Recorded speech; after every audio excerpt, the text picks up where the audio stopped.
тыңдармандарымыз, бүгінгі түсіріліміміз арнайы және инклюзивті білім беру салаларындағы терминология тақырыбы болып отыр.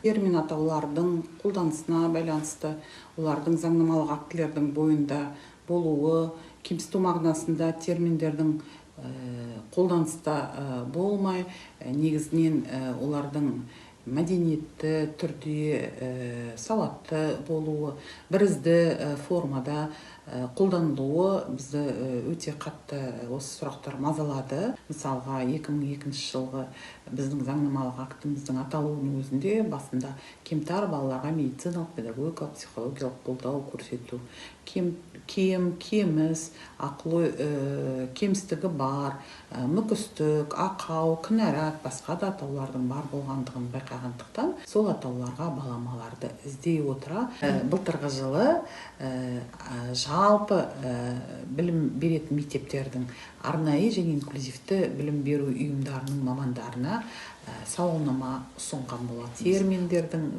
нақты айтатын болса, арнайы және инклюзивті білім беру салаларындағы тізімін белгілеп, олардың орыс, қазақ тілдеріндегі баламаларын беруге тырыстық.